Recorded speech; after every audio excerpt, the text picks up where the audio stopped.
Welcome to this new Gran Turismo 7 video. In today's video, I'm going to test some of the new engine swaps added by Update 1.62. This is the latest update as of recording, released August 28, 2025. And it's an update that actually adds a lot of engine swaps. I think almost 10 of them. But I have to say, among these new swaps, there are quite a few that aren't very interesting. There are a lot of engines that we can already install on plenty of cars. Most of these swaps are pretty repetitive and not very interesting. We already know them, but some may surprise us with their performance. We'll find out soon. I'll test everything and show you in a video if that's the case. I wanted to show you two new swaps from the update. They seem more fun and original to me. The first one we're going to test is on the Mercedes A45 Aufrecht, Melcher and Grossasbach that you see here, a car that was incredibly popular in the mid-2010s. It's a bit outdated now. I barely drove this car in the game, with just 9 kilometers on the odometer, so it's still new to me. A car that's already powerful by default, with 360 HP, a 2-liter turbo 4-cylinder engine, 1,500 kg weight, and all-wheel drive. It was a nice 2010s sports car. What's cool is the Mercedes in this game. They're almost never, or hardly ever, swappable. There are only two that are swappable. There's this one then, with the new update. And before that, there was only the Mercedes 190 Evolution 2. It's a brand we rarely see swapped in the game, which I think is cool. Plus, the available swap for it is also pretty cool. We're installing the new swap. I just showed the car's customizations, since I hadn't shown them in a video before. This is a chance for us to explore it together, especially for those who don't use this car often. It also features a wide-body kit that will be available. We're going to install it right away because I think the power is going to increase a lot with the swap. And we'll be glad to have a car that can handle it at least a little.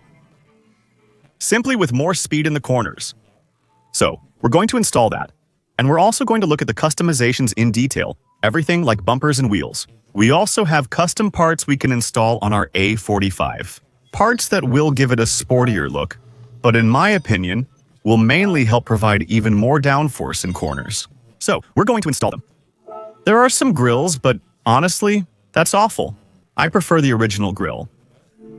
And then we also have the option to change the rims, but maybe I'll keep the original ones because I think the rims on this car are, I don't know actually. So now we're going to install the new one from the A45, which is really cool because it's a V8 engine. It's the 6.2-liter engine from the Mercedes C63, but here it's just the engine setup, which also powered the Mercedes Aufrecht, Melcher and Grossasbach Gran Turismo, 3 race cars. So we're going to install it. And obviously, well, we're going to gain a bit of weight. The power jumps from 360 to 620 horsepower, making it a cool swap.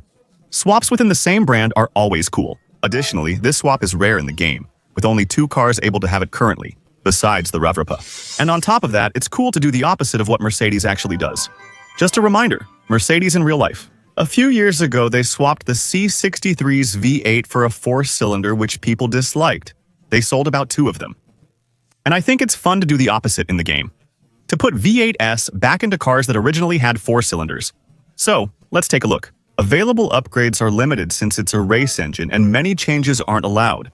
Either way, we have at least 600 guaranteed horsepower. Well, listen. Here we go then with our 2013 A45 with a swap that's actually pretty powerful, since the fully built engine makes 801 horsepower.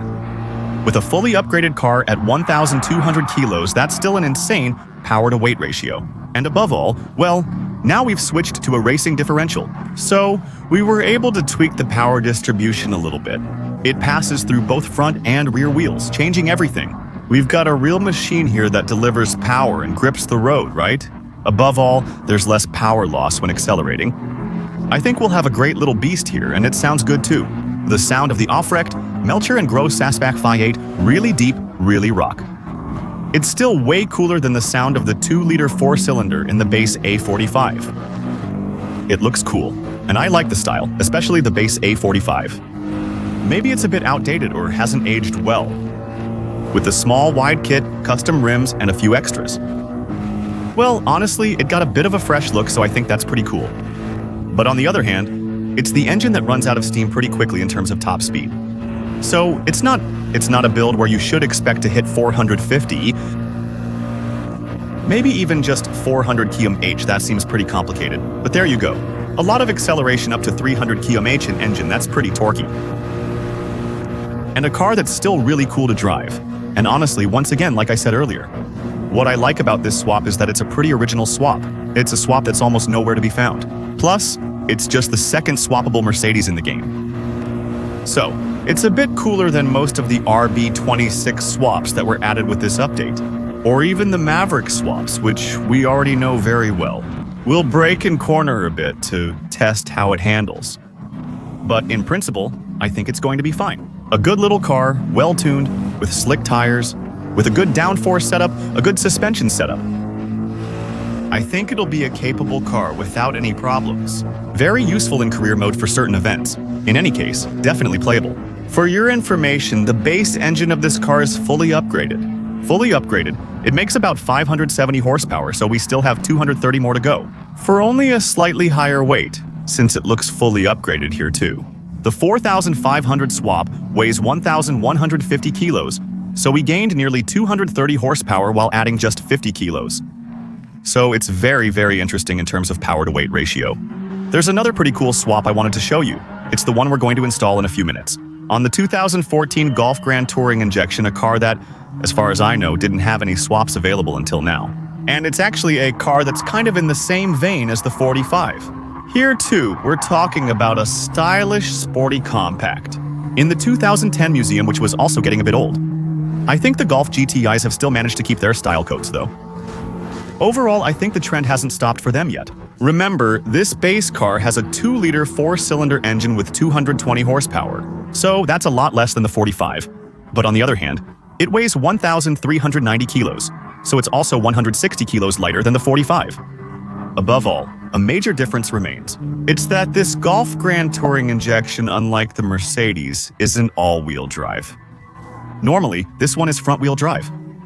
With 220 horsepower, it's fine, but with the swap we're adding, it might not perform the same. Anyway, whatever happens, the new swap that's added to this Volkswagen is pretty cool, because this is one of the first times the engine is swappable in the game, and it became available with the update. 162. It has a small wide-body kit and a sporty kit similar to the one on the 45. It's really the same thing, actually. However, this one doesn't have any grille customization. The new swap for this car is the Gran Touring Injection Group 3 engine, which can only be swapped in. Another car in the game is the Renault Aventime, which wasn't available in the game before the update.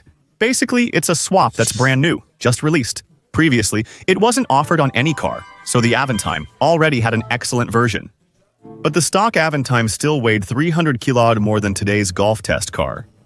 We can assume we'll have a better power-to-weight ratio and possibly something even more aggressive. Here we go with our Golf Gran Touring Injection, now boasting 801 horsepower. It's like the 45, but for 1,084 kg, so it weighs even less. That could be a problem. The thing is, this car is actually front-wheel drive, and, well, front-wheel drives aren't known for being easy to handle, especially with a lot of power. A 350 horsepower front-wheel drive can be tricky. A powerful front-wheel drive can lose grip in the front wheels, especially when accelerating out of a corner. So, well, it's clear that it's not going to be the most efficient car in the world, but still, it can be pretty cool to drive. For your information, this car without a swap makes about 450 horsepower fully upgraded and weighs 1,084 kilograms.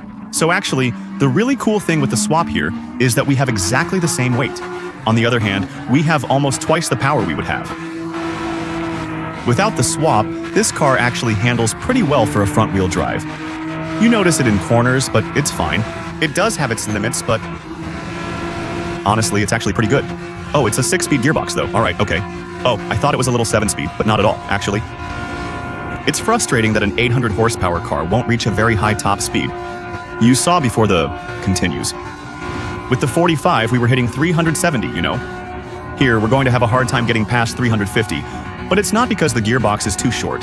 Here, it's at its absolute limit with the aerodynamics and everything else. You see, right? Setups can vary greatly, even among cars in the same category. That, have aerodynamics that look similar at first glance, well, it's not the same thing at all. So overall, it has a lot of downforce, the handling is really good, and then, well, once again, what's cool is that it's a pretty unique swap in the game, because, well, the only other one that has it is the Aventime. And for now, not everyone has the Aventime in the game yet. So there you go, two pretty cool new swaps. Let me know in the comments, and that's all I wanted to say. Many swaps are repetitive, mostly involving the RB26 rotor and Maverick V8. Those swaps are still really good, right? But the thing is, well, we're starting to get familiar with them. And also, well, it's on cars that are a bit cool cars like RX, 7S Nissans, Silvias, and so on. But these are cars where there aren't really any surprises. You see what I mean? They're not exactly letting us put the Maverick on a 60s Mini. That would instantly make things more interesting. So, let me know in the comments if you still want to see the other swaps. On my end, I'll check them out. I'll test them a bit to see if maybe one of them is really super overpowered in the Ultra or not. I hope you enjoyed this video. If so, please show your support as usual by leaving a like, subscribing, of course, for the next videos, and leaving a little comment. I remind you that you can also come follow me on Twitch for the next live streams. Don't hesitate, the link will be in the pinned comment. You can follow, you can use your Prime.